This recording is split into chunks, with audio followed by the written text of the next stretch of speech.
septembre, Dieu nous a dit dans sa déclaration, je vis sous l'influence de l'Esprit de l'Éternel. Je vis sous l'influence de l'Esprit de l'Éternel. Je suis sous l'autorité, la domination, la conduite, l'orientation, l'encadrement, les enseignements de l'Esprit de l'Éternel. Et le premier dimanche du mois, on a développé quels sont les éléments qui démontrent que tel ou tel est sous l'influence. Il est sous l'influence de l'Esprit de l'Éternel. Lorsqu'on est sous l'influence de l'Esprit de l'Éternel, le premier élément que les gens vont voir et découvrir en toi, ce sera l'onction. Tout celui qui est sous l'influence, les éléments extérieurs qui déterminent qu'il est sous l'influence de l'Esprit de Dieu vivant, on verra l'onction en lui. Amen. Hein? Et pendant qu'il est l'onction, c'est la manifestation, c'est l'action de puissance de l'Esprit dans un homme. C'est la mouvance, l'ensemble des activités poussées par l'Esprit à travers un homme. Les babéniens ont l'onction. Pour ce matin, les thèmes que nous allons développer ce matin, c'est que je prévis, avant de commencer, je vais d'abord reconnaître la grâce. J'ai l'habitude de dire au peuple de Dieu, tu trouveras grâce aux yeux de l'Éternel et l'Éternel fera que tu puisses trouver grâce aux yeux des hommes. Amen. Yaya, avant Olinga Batuba Linayo, avant Lukaka Batuba Linayo, Amen. Peu importe le temps, les sacrifices, le moyen, mais et ce matin, je vais reconnaître j'ai trouvé grâce aux yeux de l'Éternel et le Seigneur a fait que je puisse trouver grâce aux yeux des hommes, en dehors des hommes ordinaires. Et ce matin, le Seigneur a fait que je puisse trouver grâce auprès d'un homme extraordinaire. Parce que ceux qui sont conduits par l'Esprit de l'Éternel, l'homme la casquette ordinaire, continue la casquette extraordinaire parce qu'il nage et marche dans le surnaturel. Ceux qui marchent dans le surnaturel, plus que les extraterrestres, c'est parce qu'ils peuvent parler du passé, du présent et de l'avenir au même moment, animés par l'Esprit de Dieu. Et ce matin, il a plu à l'Éternel et nous a envoyé l'un des dignes fils de mon Père, l'un des serviteurs puissants génération, l'un des hommes, lorsqu'il parle, le ciel écoute. Lorsqu'il déclare, les choses se manifestent. Je suis en train de reconnaître serviteur.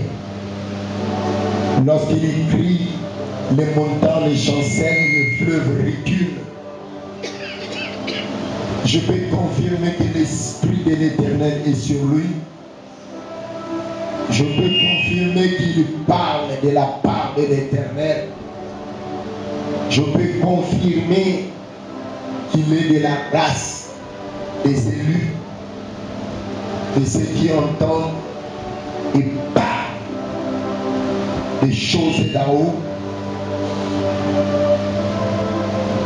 L'un de mes frères, un pasteur, un homme de Dieu fort, puissant. Il n'est pas seul, il est en couple ce matin. Qui de me voir comme l'un des grands. Dieu l'a convoqué, Dieu l'a ouvert les yeux. Un homme de Dieu. Azubébé na yaboti. Aboti mwana na ye na bolingo. Il n'a pas mboli à Zambé. Il a eu une grande église dans ma communauté, mais il accepte ce matin de venir dédicacer son enfant ici.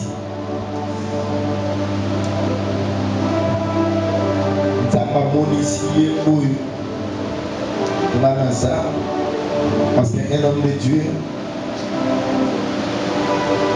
L'enfant est cher.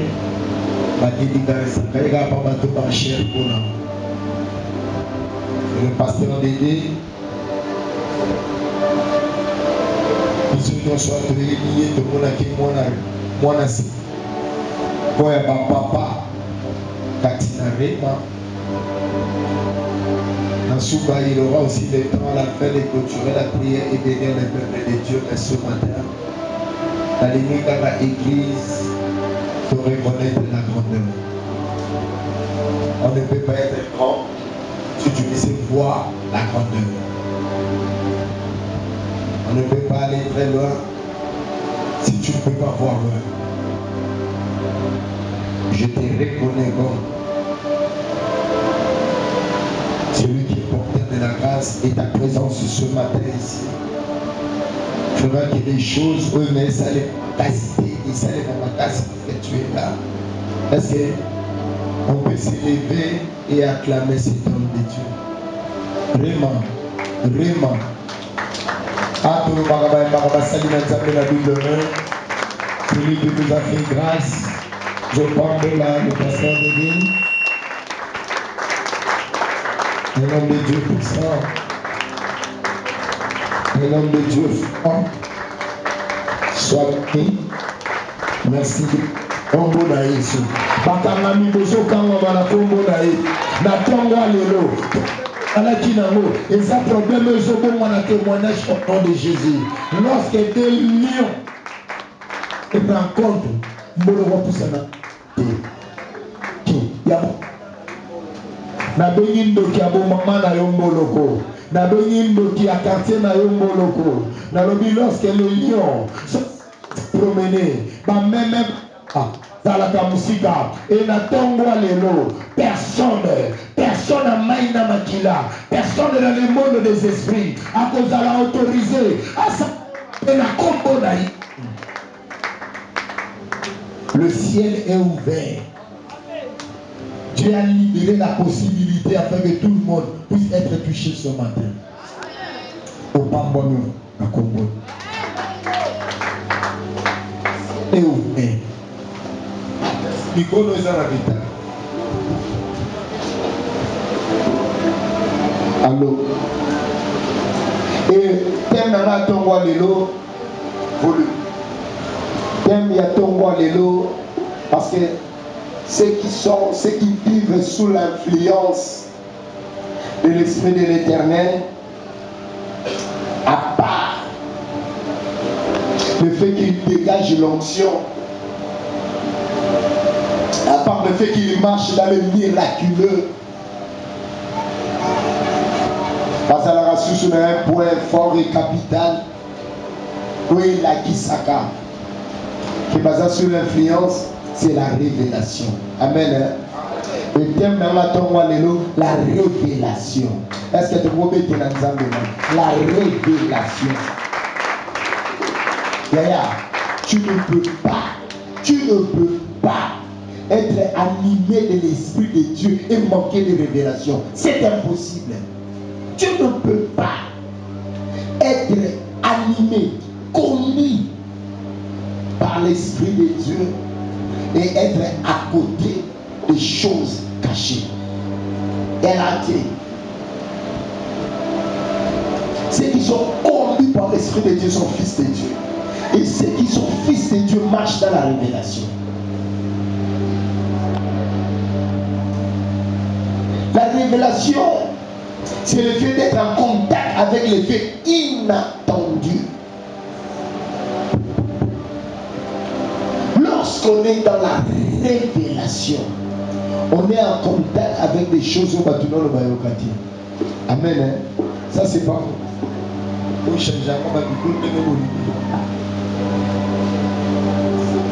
C'est qui corrige le mot. Tu dois me changer de micro comme ça. La révélation sur le fait d'être en contact avec les faits inattendus. Oh, là, nous devons Yokati. Amen. Hein? Yaya. Un serviteur de Dieu qui ne te parle que des choses que Dieu il n'est pas dans la révélation. Un homme de Dieu fort et puissant, un homme de Dieu qui écoute le ciel, peut à un moment te parler des choses que tu n'as jamais entendues. Raison pour laquelle ils ont entendu Jésus, il a dit, personne n'a parlé comme cet homme. Ceux qui sont dans la révélation, Amen. Si tu veux que Pokémon te parle des choses, et je passe tout mon temps de parler de Yesu Abotama na Bethléem. Nana évite que Yesu Abotama na Bethléem. Amen. Moi je te parlerai ce que Jésus est capable de faire dans ta vie sans Batoubaï. Moi je ne viendrai pas dans l'exenseignement pour Marie, Sarah, Esther, parce qu'elle va se répondre de Dieu. Non, moi je viens de te dire, en tant que femme, ce que Dieu peut faire avec toi, changer sur la famille. Sarah Beauté, Isaac qui n'a pas bagé, oui, ça c'est de l'histoire. Ce n'est pas la révélation. C'est maudit, c'est écrit partout. Mais est-ce que la Sarah génération va s'arrêter? Donc la révélation, c'est lorsqu'on te met en contact avec des choses que tu n'as jamais entendues. Tu n'as jamais entendu. Il faut te la vie sur la canon, là, il y a bien côté de Yoka Mobiti. Amen. Pourquoi ma rappelle sur ta pour la tête, il y a évité, na Yoka Pété. Pour la ligne du bord, la bino. Nous tout mon côté. Babanaï. Le jour où quelqu'un viendra de la part de l'Éternel te dit les problèmes de ta famille, il est en train de t'apporter la révélation. Donc, révélation, c'est être en contact dans ma cabogo ou yo canalité.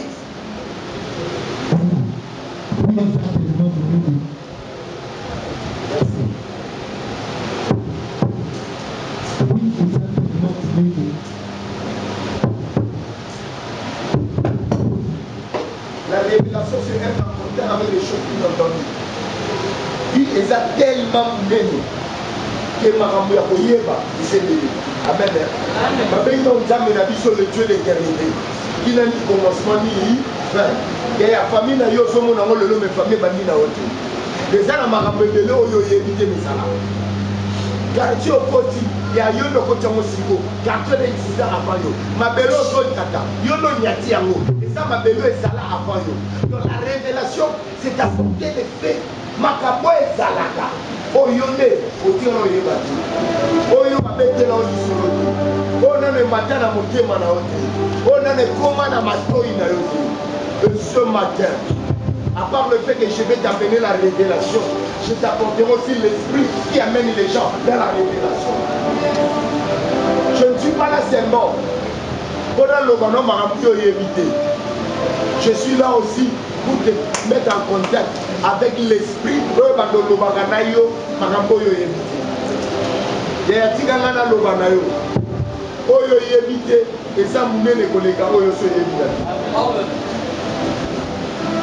Amen.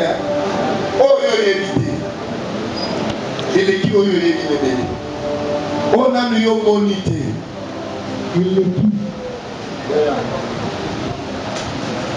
On a eu monité. Eleki oyo so moni na emele. Ya wana na nzambe.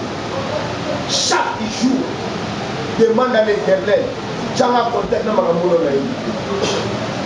Amen. Et là on yo si yo yebe sili kozala munene na biso. Amen. Et là on yo so yo yebe sili kozala compliqué pana yo. Raison pour laquelle chaque matin biso tozala posa na biloko nanu toyebite na biloko oyo nanu toyebite. Et maintenant lelo c'est l'exercice que nous allons faire ce matin. La révélation, c'est être en contact avec des choses qu'on n'a jamais entendues mais qu'on entend de manière soudaine. Nayeba te ke la bongo mais lelo ba yebisi nango. Nayokana lute ke za la bongo lelo nde nayoti yango. Nzoka nde yende mutu abundisaka nga lelo nde nayebi. Amen. Nzoka nde yende mutu ayaka kobwaka eloko na porte ndako na lelo nde namoni ye. Donc, c'est-à-dire des choses inentendues, des choses qu'on n'a pas vues, mais que l'on découvre maintenant. C'est ça la révélation. Mambo na mon siko. C'est ça la révélation.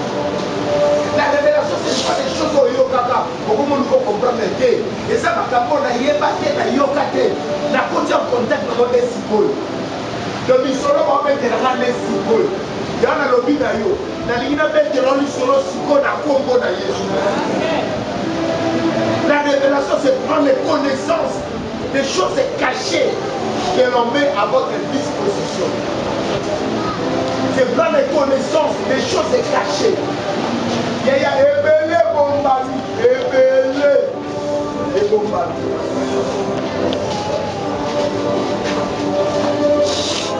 Même le pasteur de là. Ebele Bombali. Ici l'église est ça. Ebele et Bombali. Il y a même la réponse aux alliés. Ebele Bombali est compliqué à bisou. Il y a moi là. Un moment la mouille la carte de l'hôpital, mais comme ça dans le monde de la révélation. Parce que Belé Bombami Yaya. Oyo Yebi. Et ça vous qui est Oyo Yebi. Yo mon vanda la nango. Tu veux te réveiller ce matin. Au moment tout là. On va finir les amis. À un moment de mon histoire, il a traversé ma zone. Voilà la robe mon désert coutumier. Désert coutumier. Et on a deux besoins. Comme la deuxième licence, on a suivi ça la gardiennage. On a suivi ça la gardiennage. Et affecté moi il a rompu là-bas. Parce que l'union de Moïse a rompu là-bas affecté moi. Yaya, non, on a la libanda, on a sur la libanda. Et la poste, on a, c'est un union, c'est-à-dire ceux-là, on a chance à gagner, chance à tirer la libanda. Et nous les bandits, dans la désert, nous les bandits, on a rompu là-bas, on a dit rompu là-bas, Dieu les a rompu là-bas. Boula et Bani,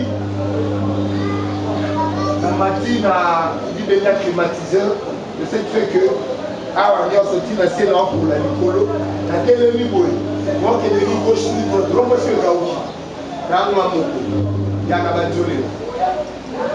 Dans le Seigneur, au vide, on est en train de donner la zafre de tout le monde, papa, on a dit que Nazaria. Et à cette époque-là, maman n'a pas dans la photo, papa n'a pas conseillé de gouverner dans le magasin, mais on a souffert dans le magasin. Yaya, n'a pas commis tout le monde des animaux. Nous voyons un roquet matin à la nuit. Yaya, si tu veux entrer dans la révélation, chasse les yeux de Dieu et te pose des questions. Ton problème à toi dans la prière, tu ne poses pas de questions. Même Abraham, voyez, baba secret ya nzambe ya kame ni va mener la kame nzambe si so donne gomo akomo senka aucune la question c'est ne so moni 30 so moni 20 so moni 10 au fur et à mesure aucune apporte la position de révélation au fur et à mesure aucune nzambe akomi ko expliquer tu es trop dans le bien nzambe pe sanga mais non tu vas dire pourquoi la zanga tu es trop Marc 6 verset 1 à 6 ma Bible me dit Jésus retourné à Galilée. N'est-ce pas que le fils de Marie et de Joseph, n'est-ce pas que c'est les charpentiers? D'abord, client est un bon gars, mais autre client est un bon gars. À ça, il a quitté à côté. Mais lorsqu'il était animé par l'esprit de la révélation, personne n'a parlé comme ça. Madame Lobi, d'ailleurs, tout ce que nous disons, faisons ce matin, il y a possibilité de payer aux hommes. Amen. Et ce que vous sautez au Kenya. Ok, Ephésiens 3:3, la Bible me dit ceci, car c'est par la révélation que j'ai eu connaissance du mystère sur lequel je viens d'écrire un peu de mots. C'est par la révélation que j'ai eu connaissance. Madame Mouébélé Foyeba, Dieu débat. Certains problèmes de ta vie, c'est parce que tu es ignorant là-bas à secret. La difficulté, monsieur Ozana, ce n'est pas l'œuvre du diable. C'est parce que tu ne sais pas par où commencer. Ah, nous ne donnons pas place au diable. Moi, je reconnais le diable. Je reconnais qu'il est fort, mais celui qui est en eux plus grand. Amen. Vous avez vu sur Satan, ma cassité à Kosio. Satan a dit ça, il m'a dit la banga de la tête. Avant, on a noté. Satan a banga, il a banga, si tu as l'esprit de l'éternel, tu deviens dangereux. Et si tu as l'esprit de l'éternel, tu entres en contact avec des choses cachées. Amen. Maintenant, le deuxième élément, le deuxième point, les éléments qui démontrent que vous avez la révélation. Ici, oui, il est bon de dire que mais toi, tu es sous l'influence de l'esprit de l'éternel et tu as des révélations. Et l'oni, et l'Aksanangai, et le pasteur de Dieu qui est là, et c'est un homme de la révélation. Et l'oni est l'Aksanangai. Ce matin, dans les gens enseignés, ma femme, est animé par l'esprit qui l'amène dans le monde des secrets. Le premier élément, est dans la révélation, c'est la connaissance des secrets. On ne peut pas être dans la révélation et manquer la connaissance des secrets. La révélation d'abord, c'est la connaissance en profondeur des secrets, des choses cachées. Nous avons marché dans la révélation, il faut être là comme un solo. Un prophète qui ne vient que parler du passé, ce n'est pas un prophète. Amen. Amen.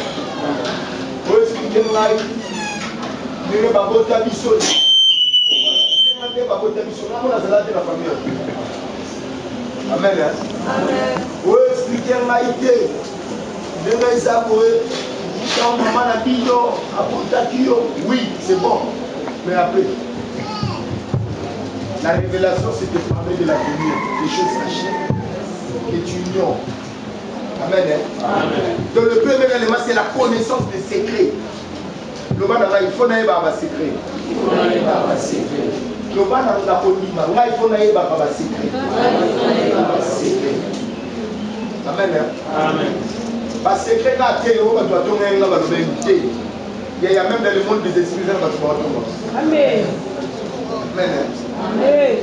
Dans Job 1, Zambi dans sa tête, Job. Amen.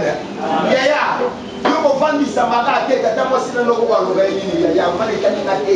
Nai nai nzama lo ba. Ça ne va pas nous parler. Parce que Dieu parle. Et Dieu aussi parle. Dans Zacharie 3, verset 1 à 3, ma Bible me dit les sacrificateurs, à un de la Satan et qui s'appelle à un Satan Funda. Et la Bible dit l'ange à côté a dû intercéder pour elle. Problème il a yo. On lui voyait par secrétaire, tu es trop focalisé dans la bateau aux hommes. Parce que les gars sont là, alors jamais t'as dit c'est que les esprits parlent. Et c'est que les esprits parlent contre moi. On lui voyait trop, ok, non,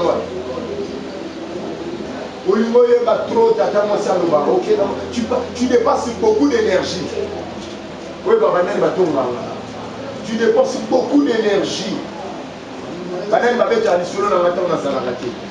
Mais tu ne te demandes pas qu'est-ce qui s'est décidé dans le monde des esprits. Je vais te dire une vérité. Le monde spirituel domine le monde physique. Amen. Yaya, si tu n'as pas d'information spirituelle, tu n'as rien dans le physique. Oh tata moi ça on loba. Là où c'est ça on va bilober. Là où c'est tout auto moi auto moi pour ça. Là où c'est tout auto moi yo. Auto moi pour la jalousie. Mais yaya, mais les mots sont à 4 millions, les mots sont à 2 millions, les gens ne vont pas. Parce que le diable ne fait que pour dérober, égorger et détruire. Moi, dans l'ensemble, cherche la connaissance et les secrets de Dieu. Qu'est-ce que Dieu a prévu pour cette année? Qu'est-ce que le Seigneur parle pour ce matin? Nzambo lo baningo bomsani pour la libota na baye. Pour la mobali oyalinga bana na que dit le Seigneur? Pourquoi nous cherchons les secrets de l'Éternel? Nzamba yebi onga na yebi. Nzamba monaka onga na monaka te. Yomwana concentre-toi. Limwe lo bani.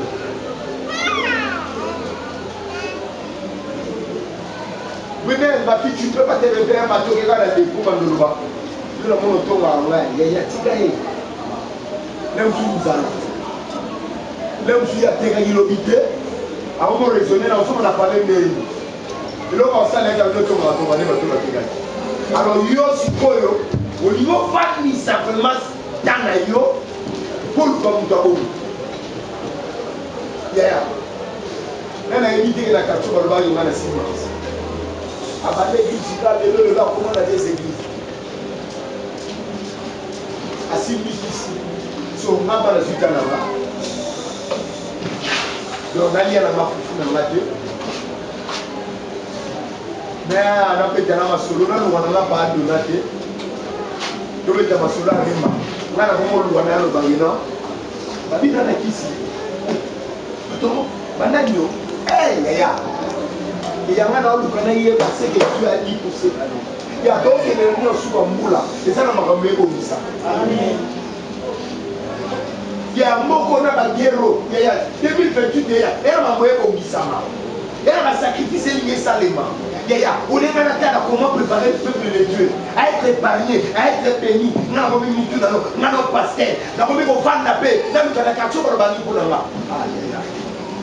So, si vous avez dit que vous avez utilisé votre bambé pour y aller. Tu me suis pas y aller pour te le voir ici. À qui vous dites ça? Qui est là? Et quand on est là, ah, il y a un gars qui est venu. Comment tu te concentres? Dans ma maman, ils cherchent les secrets spirituels. Dans le monde des esprits, dans ma maman, et ça les manette au fanda, elle m'a envoyé ça. Elle m'a envoyé ça les mains. Yo t'as il y a une table de maman n'a pas tout Mathieu.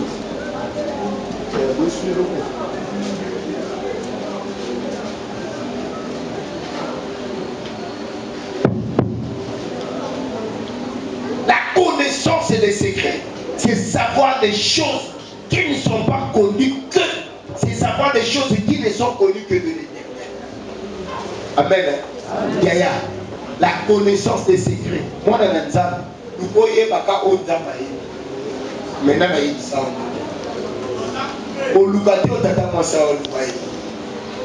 Tata Mosa, ça y est, il y a le Lugafa. Tu veux dépenser de l'énergie. Non, tu vas expliquer Tata Mosa, Kaka Bissouat. Donc tu acceptes vraiment. Au bébé, ça vous amène encore dans le Luga. Tata Mosa, Kaka Bissouat. Yaya. Luga. Donc la connaissance des secrets, c'est savoir des choses qui ne sont connues que de l'Éternel, mais qui en tiennent cachées. Et ça n'a pas de Yaya. Dans Genèse 15, nous avons parlé d'Abraham.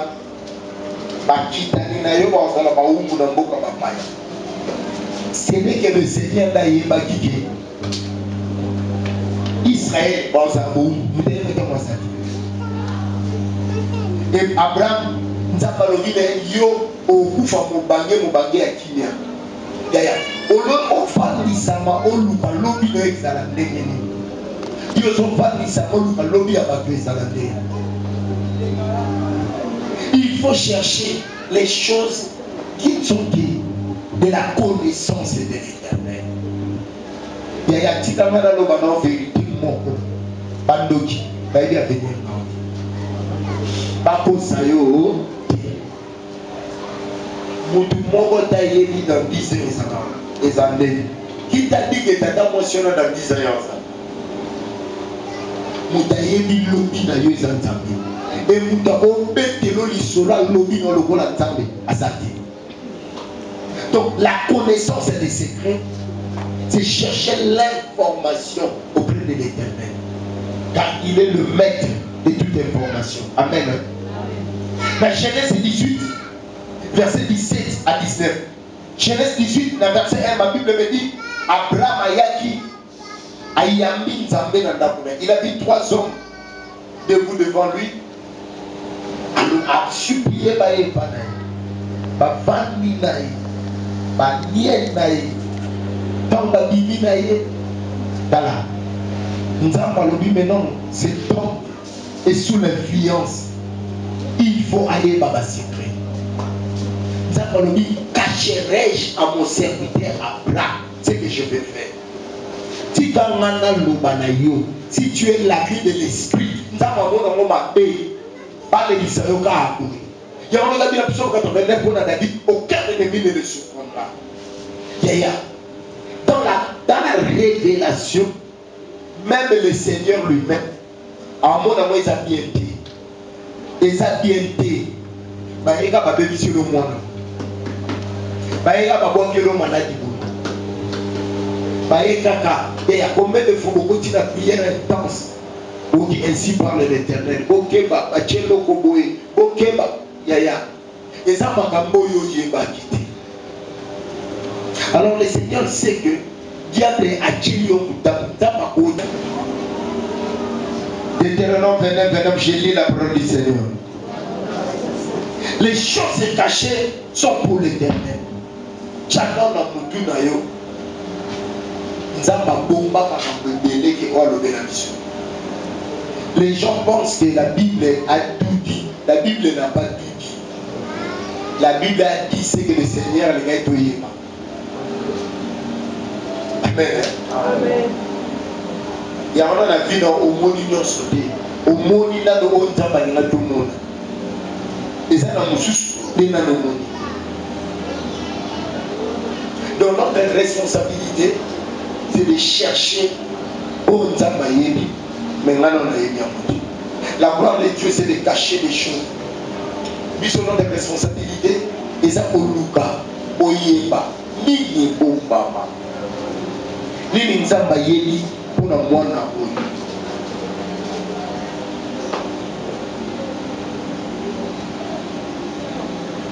Pour la parent, il y a Jean-Baptiste.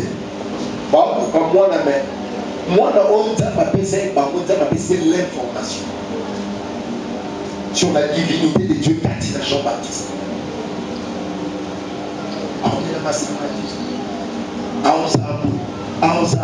Donc maman Jean-Baptiste était à Zobé Mazeli à Yéman. Marie, elle a été choisie. Et pourquoi le Seigneur nous révèle des choses? Pour nous préparer. Amen. Marie a pour m'a dit. Mais ange t'a maillé à l'obédience, tu es béni entre toutes les femmes, et le feu des entrailles est béni.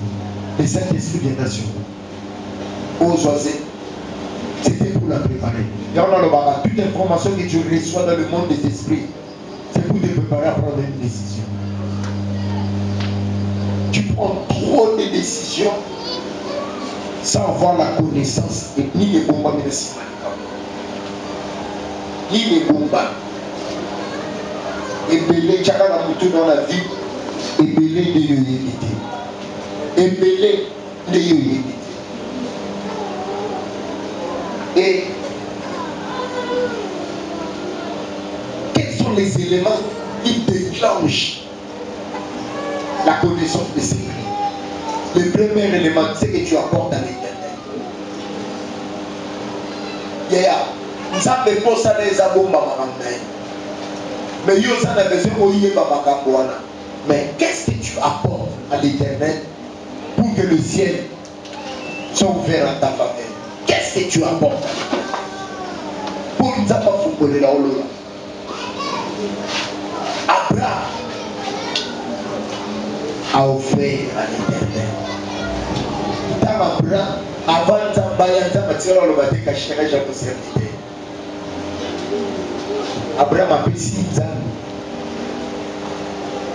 Il a choisi le meilleur de sa nourriture.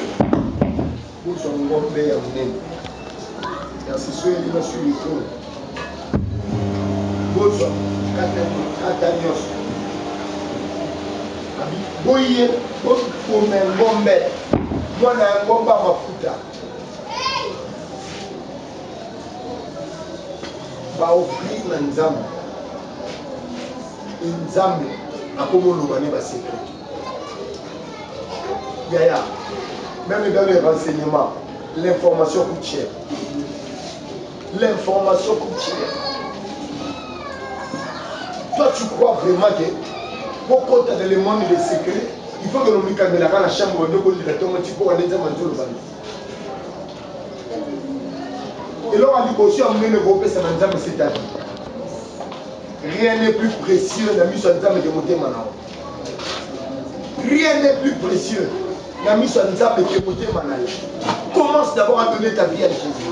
Avant que tu sois dans le monde des secrets. Commence à donner d'abord ta vie à Jésus. Comment nous aurons l'information à tout le monde. À part donner ta vie à Jésus, donner tout ce que Dieu t'a donné de meilleur. Et là on est sur mon Dieu aux anneaux. Et après on a la vie d'Azolova, dans 1 Chronique 29, à partir du verset 3 à 12. Abina Nzambe Ethiopie, ça y est, nous sommes nés les toiles. Quand les Seigneurs Ethiopie, ça va hors, Ethiopie, ça va hors. Pour l'automaton. Toi, tu es dans une église. Vous avez besoin d'esprit en Nzambe, vous avez la paix spirituelle qui t'a fait. Qu'as-tu donné à ce père-là? Même la veuve de Sarah n'était pas connaître la multiplication. Il aurait fallu d'abord appeler ça Élie. Gâteau à Nazareth. Voilà des hommes qui ont dit que ni ne sait le monde dans le ni ne sauve ça. Tu peux ça dans le Dieu parce que le Seigneur m'a. Au révérend de la bon qui t'a dit que tu sais que tu donnes au révérend bien. Parce que nous avons dit que nous allons prendre la liste. Mais nous avons obligé, nous devons prendre la liste. Alors vous me prenez, vous dites à quoi tu as volé. Nous avons amené derrière mon bébé. Donc c'est le yaya. Tu n'auras jamais la connaissance et les secrets sans donner quelque chose. Et à la vie. Et à la vie. Apprends à donner. Et nous avons dit, pour aller dans le monde, apprends à donner. Apprends à donner. Yo Zaliao. Nana so suma na bi. Nana salié pas là. Ugo ba biloko pendant que mon voisin les lanza. Otumba bilamba pendant que ba fele ba sengi lo ba.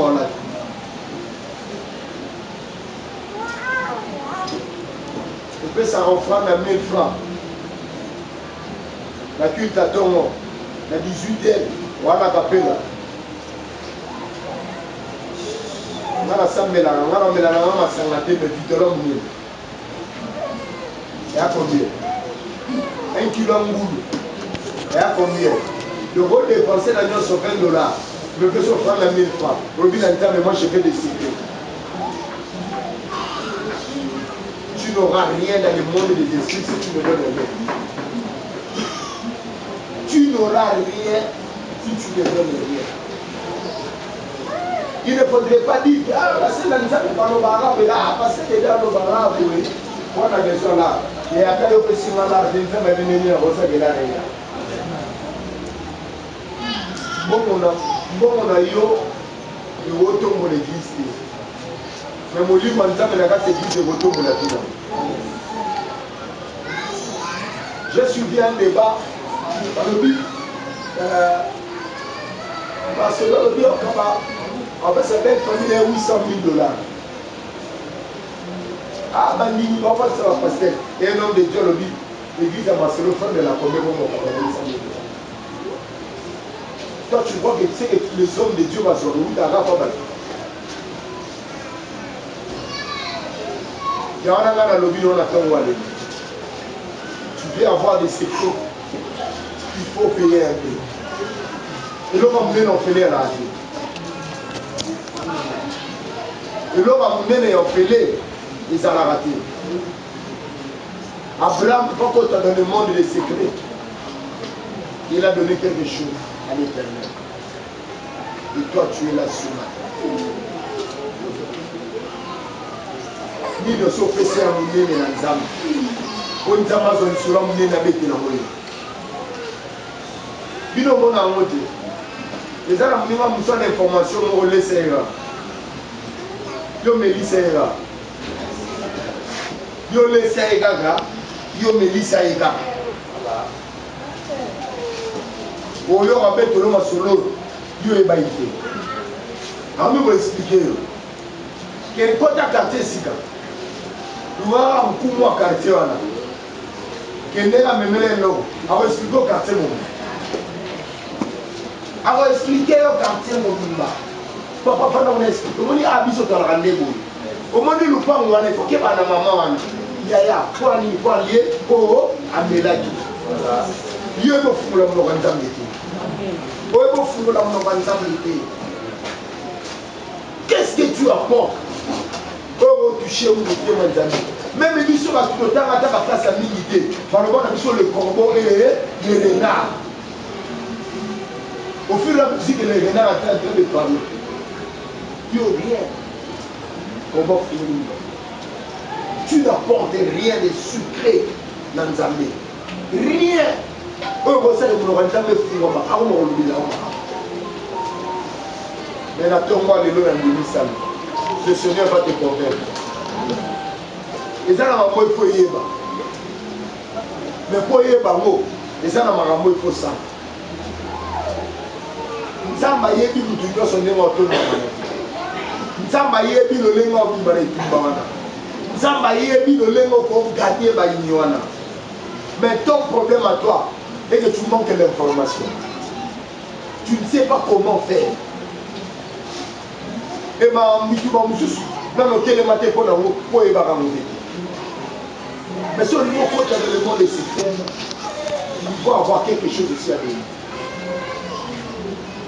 Et pour te clôturer, le deuxième élément, pour permettre de yéba, que ce monsieur ici marche dans la révélation, c'est la compréhension des visions. Amen. On ne peut pas être dans le monde de la révélation sans avoir la compréhension des visions. Amen.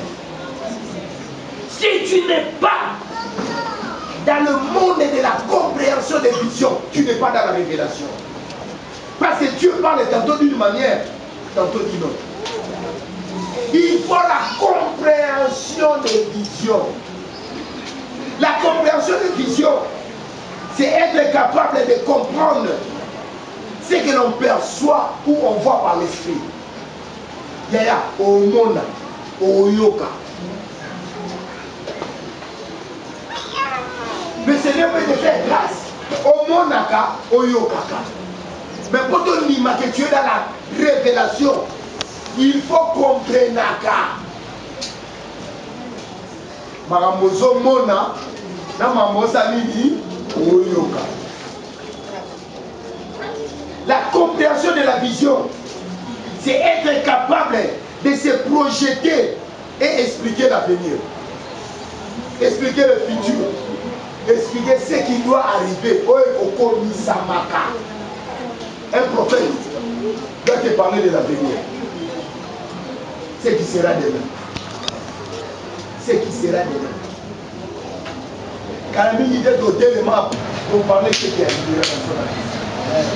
Nous allons saigner ce qui sera son lendemain. Donc si tu veux marcher dans la révélation, il faut que tu l'avenir. Parlez de l'avenir. Parlez de demain. Parlez de ce qui va arriver. Tu ne peux pas être dans la révélation sans être capable de expliquer ce dans d'autres amis. L'interprétation des songes, l'interprétation des visions, l'interprétation il y a langage à nous appeler. Samuel a fait n'est pas sacrificateur. Pourquoi? Nous comprenons que Samuel n'avait pas la compréhension de la vision. Il était capable de l'écouter, mais il ne savait pas comprendre le langage de Dieu. Il y a ce qu'on ça. Ah ouais. Oui, on comprend le langage de Dieu, tu n'es pas dans la déclaration. D'abord, le bien monde est examiné. Tout parent responsable a préparé à venir à mon ami. Tout parent responsable a préparé à venir à mon ami. Il y a des parents, eux, a préparé à venir à mon ami. Quand on dit qu'on a déjà pas réussi à la vie. Mais toi, tu es là. Aucun personne, chaque jour, suffit sa peine. Ça, ce n'est pas la révélation. Chaque jour suffit sa peine, c'est bien, mais ce n'est pas la révélation. La révélation, c'est l'avenir. La révélation, c'est le futur. Expliquer ce qui va arriver. Dans une année, mes années. Dans 6 mois, mes années. Dans 10 ans, 14 années. Donc, tu es à la carte de la besoin de 4e année. Pas en 4 ans, il faut bien. Mais dans les temps que tu es à la vous allez dire ah on a ma frère qui sont peut-être pas 2 mois que ça va être ah ça m'a fait ça message à ma frère mais il y a ma frère ok de bien à ma frère ma jeune fille au camp ou à ma baobala les lots ne vont pas dans ma frère et non c'est préparé ma jeune fille pour ma balle je dois payer le mariage à ma fille si Dieu ne te parle que du présent et du passé, ce n'est pas de Dieu qui parle. L'Éternel parle de l'avenir. L'Éternel te fera comprendre, l'Éternel te fera voir les choses qui devront arriver. La dernière 2, verset 19 à 22. Le roi n'a dit qu'à l'État à l'autre d'autres mais Daniel a salade. À l'autre d'autres mais à nous qui va tourner sur le marché, parce que ça a l'esprit supérieur.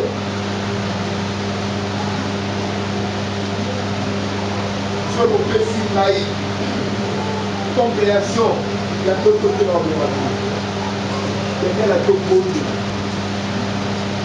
Et nous avons apprécié la compréhension de cette vision. Et alors il a pris à l'Éternel de nous faire connaître. Après vous expliquer dans le roi Tombo. Yaya, toute vision que tu ne peux pas expliquer, et ne peut pas mourir. Notre oignon se comprend dans notre thé, et ça est un bonheur. La Bible dit, vous aurez des visions, et vous aurez des songes. Tu n'es pas capable.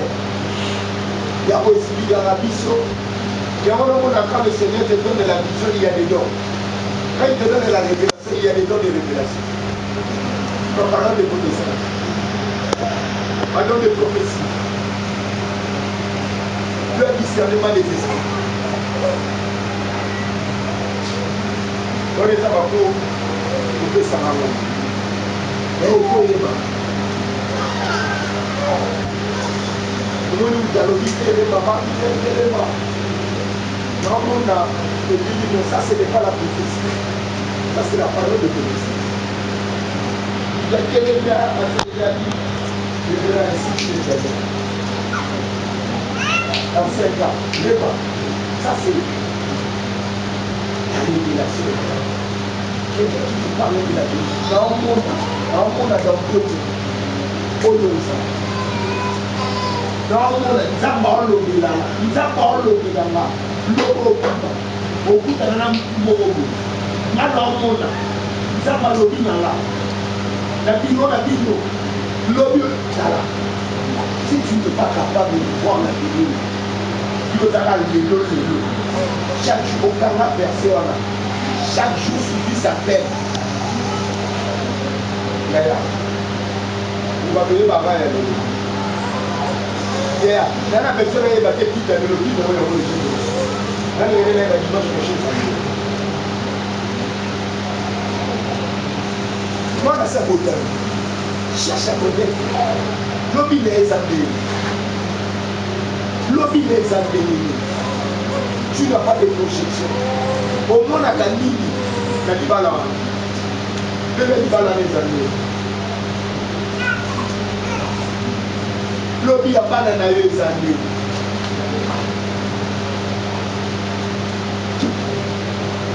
La Genèse 40. Verset 1 à 22. Ça, c'est l'histoire de Joseph. Et là, Joseph a fait un roi par exemple, pour faire comme les délits. Joseph a fait comme les délits. Amen. Et là, par le sang de Salah, pour les plus patrimoniaux, la presse. Il priait en secret, il interprétait les songes en public. Si Gamana le ballon, ça les médecins mais ça va aller dans les clés du bazar batté. C'est un problème avec la de Dieu. Parlez de Jésus.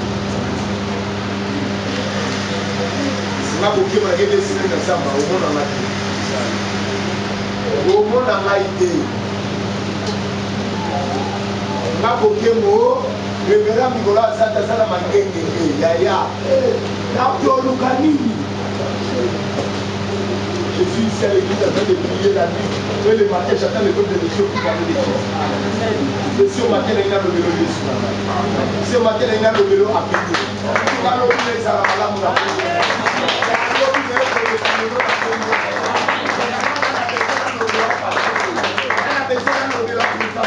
Moi, je me projette de faire la vie. Tu viens avec